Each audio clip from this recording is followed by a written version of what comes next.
Hello friends, this is physiotherapist Dr. Shruti Parekh working in Advanced Knee and Shoulder Hospital run by renowned arthroscopic surgeon Dr. Prathmesh Jain in Ahmedabad. Friends, આજે આપણે review લેવા જઈ રહ્યા છીએ દિવ્યેશભાઈ ચોવટિયાનો, જે આયા છે જૂનાગઢથી આપણી પાસે, જેમનું 26 મે 2 મહિના પહેલા લગભગ લેટરલ મેનિસ્કસ અને ACL નું ટેરનું આર્થ્રોસ્કોપિક રિપેર કરેલું હતું. ACL ઇઝ એન્ટિરિયર ક્રુશિએટ લિગામેન્ટ, જે નીનો મેઇન લિગામેન્ટ છે આગળનો, અને લેટરલ મેનિસ્કસ એટલે ગાદીનો બહારનો, પગની બહારનો જે પાર્ટ છે એમાં એમને ટેર આવેલું હતું. એ 2 વ્હીલર પરથી પડી ગયેલા, અને 26 મે આપણે એમનું આર્થ્રોસ્કોપિક રિપેર કરેલું છે. આવો જાણીએ આજે એમને કેવું લાગે છે. તો દિવ્યેશભાઈ, પહેલા તો અમને કહો કે તમે કેવી રીતે ઇન્જરી થયું તો કેવી રીતે? 2 વ્હીલમાંથી પડી ગયા રોડ પર પડી ગયા હતા, અને પછી શું કરાયું? ફર્સ્ટ એક્સરે કરાયો. અને ઇન્જરી ને સર્જરી વચ્ચે કેટલો ટાઈમ હતો? તમે ઇન્જરી થઈ ને પછી આ સર્જરી કરાઈ એનો 3 મહિના. 3 મહિના શું કર્યું? 3 મહિના કઈ કર્યું નહોતું. કઈ નતું કર્યું. ફિઝિયોથેરાપી પણ ફોટામાં આવ્યું. એટલે પછી તમને તકલીફ શું પડતી હતી? પગ દુખતો હતો, ફોલ્લો આવી ગયો. અને ચાલવામાં તકલીફ પડતી? ચાલવામાં તકલીફ પડતી. કરો છો શું? ખેતી કામ કરો છો. સો ફ્રેન્ડ્સ, આ ACL ટેર, મેનિસ્કસ ટેર, આ બધા જે ટેર્સ છે એ એક્સરે માં નથી આવતા, એટલે પેશન્ટને ખ્યાલ નથી આવતો કે શું થાય છે. એક્સરે નોર્મલ આવે છે એટલે પેશન્ટ સમજે છે કે કંઈ નથી થયું, બટ જે સોફ્ટ સ્ટ્રક્ચર્સ હોય છે એમના જે ટેર હોય છે એ MRI માં આવે છે. તો જ્યારે બી તમને વાગે અને એક્સરે માં કંઈ ના આવે, પરંતુ તમારો પેન હજી હોય, તો તમારે MRI કરાવીને જોવું જોઈએ. તમને ડોક્ટર પ્રથમેશ જૈનનો રેફરન્સ કેવી રીતે મળ્યો? જૂનાગઢથી નિકુંજ સાહેબે. ઓકે, અહીંયા આવીને તમે ઓપરેશન કરાવવાનું તરત જ નક્કી કરી લીધું? હા, નક્કી કરી લીધું. અને સ્ટે કેટલો કર્યો હોસ્પિટલમાં?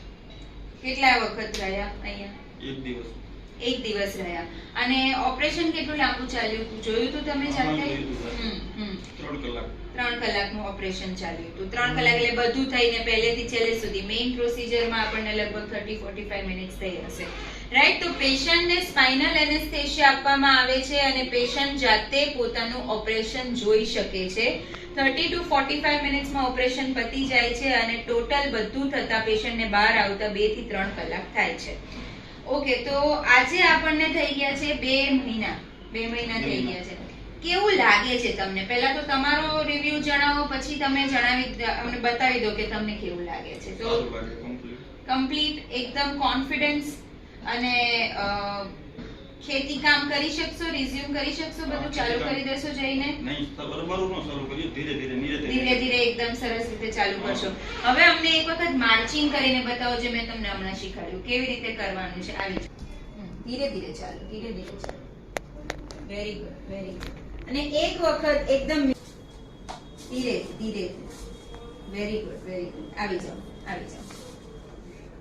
વખત એક વેરી હોય છે કે અમે મેનિસ્કસ રિપેર પછી કે ACL ટેર રિપેર પછી નીચે બેસી શકશું કે નહીં, કે અમારો પગ આખો વળી જશે કે નહીં. તો આજે તમે એકદમ લાઈવ એક્ઝામ્પલ જોઈ લીધું કે ખાલી 2 જ મહિનામાં દિવ્યેશભાઈ આરામથી નીચે બેસી ગયા છે. સો ACL રિકન્સ્ટ્રક્શન અને મેનિસ્કસ રિપેરના ઓપરેશન પછી રિકવરી કેટલી સરસ હોય છે અને ઇન્ફેક્શનના રેટ્સ મિનિમલ હોય છે, એનું એક્ઝામ્પલ્સ આપણે જોતા આવ્યા છીએ.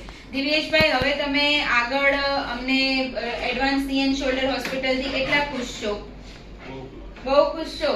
એમ થોડુંક સ્માઈલ કરીને બોલવું પડશે, સરસ હસીને બોલવું પડશે.